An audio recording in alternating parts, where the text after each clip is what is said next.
அனைவருக்கும் வணக்கம்.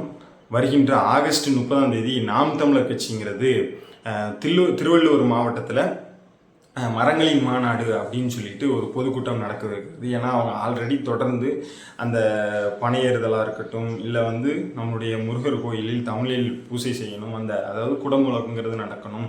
அதுக்கு அடுத்ததாக இந்த மலைகளின் மாநாடு இதெல்லாம் இன்னும் அடுத்தடுத்து வர வேண்டியது இருக்குது. இன்னொன்று மாடுகளுக்காக அந்த போராட்டம் அதெல்லாமே நடத்தினாங்க. இன்னும் தொடர்ந்து களத்தில் இருக்கிறாங்க. இன்னும் பல்வேறு போராட்டங்கள் முன்னெடுக்கவும் இருக்குது. இந்த நிலையில் பார்த்தீங்கன்னா ஆகஸ்ட் 30ஆம் தேதி மரங்களின் மாநாடு போட வேண்டியது இருக்கா. இது இவர்கள் அந்த இடத்துல அந்த சீமான் அவர்கள் என்ன பேசுவார் அப்படின்னு சொல்லிட்டு அதிக அளவில் எதிர்பார்க்கப்படுது.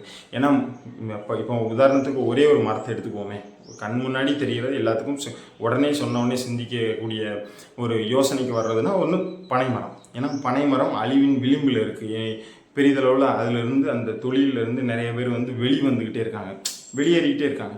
அப்படிங்கிறப்போ அந்த பனை மரங்களை பற்றியாக இருக்கட்டும், இன்னும் எக்கச்சக்கமான மரங்களின் முக்கியத்துவத்தை பற்றி பேசுவார் அண்ணன் சீமான் அவர்கள் அப்படின்ட்டு பெரிய அளவில் மக்களால் எதிர்பார்க்கப்படுது. இன்னொன்று, இந்த மரங்களின் மாநாடு அந்த இடத்துல அவர் அறிவித்த உடனே நிறைய வாடகை வாய்கள் அண்ணன் சீமான் அவர்களை பற்றி அவதூறு பரப்ப ஆரம்பிச்சிருச்சு. நாட்டில் என்ன அரசியல் போய்கிட்டு இருக்கு, இவர் இந்த நேரத்தில் போயிட்டு மரங்களை கட்டி பிடிச்சிட்டு இருக்காரு, மரங்களோட பேசிகிட்டு இருக்காரு அப்படின்னு சொல்லிட்டு ஒரு அரசியல் புரிதலும் இல்லாமல், ஒரு அடிப்படை அறிவும் இல்லாமல் அவங்க வாட்டி தற்குறியாட்ட காணொலிகளில் வலைவழியில் பேச ஆரம்பிச்சிட்டாங்க. அதே வாடகை வாய்கள் நான் இப்போ சொல்ல போகிற 3 விஷயத்தை பற்றி சிந்திச்சிச்சுன்னா அதெல்லாம் பேசியிருக்குமா அப்படின்ட்டு நம்ம பேச போகிறோம். என்னென்னா, அண்ணன் சீமான் மரங்களின் மாடான்னு சொன்னாரா, இதே தான் இன்னொரு மேடையிலையும் அண்ணன் சீமான் அவர்கள் ஒரு விஷயத்தை பதிவு செஞ்சுருந்தார்.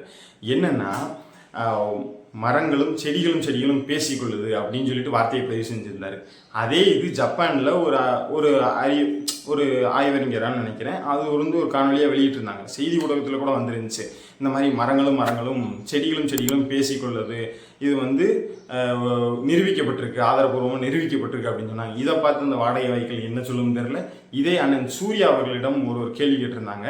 ஒரு மேடையில் வச்சு கேள்வி கேட்கும்போது ஒரு நெறியாளர் ஹேங்கர்னு நினைக்கிறேன், அவங்க கேட்டிருந்தாங்க சூர்யா அவர்களிடம், இந்த மரங்களிடம் இந்த அதிலெல்லாம் பெரிய அளவில் நம்பிக்கை இருக்கா, அந்த பேசினா அதனுடைய வளர்ச்சி அதிகமாகும் அப்படின்னு சொல்லிட்டுலாம் சொல்கிறாங்களே, அது எந்த அளவுக்கு உண்மை அப்படின்னு சொல்லிட்டு அதுக்கப்புறம் சூர்யா அவர்கள் பதிலளிக்கிறாங்க. எங்கள் வீட்டிலே ஒரு உதாரணம் இருக்குது. என்னென்னா, அந்த 2 மரம் இருக்குது, அதில் ஒரு மரம் பெரிய அளவில் வளர்ச்சி அடையலை. அப்போ அண்ணன் சூர்யா அவர்களும் அண்ணன் கார்த்திக் அவர்களும் அங்கே போகிறாங்க. அந்த மரத்தின் அருகில் போகும்போது அண்ணன் கார்த்திக் அவர்கள் அந்த மரத்திடம் பேசுகிறாங்க. அதாவது தொடர்ந்து என்னாச்சு, உனக்கு என்ன பிரச்சனை, ஏன் வளர மாட்டேங்க அப்படின்னு சொல்லி பேசிகிட்டு இருக்காங்க. அண்ணன் சூர்யா அவர்களும் கேட்குறாங்க, இது பேசுகிறதுலாம் நம்பிக்கை இருக்கா, உண்மையாக வளருமா கார்த்திக் அப்படின்லாம் கேட்குறாங்க.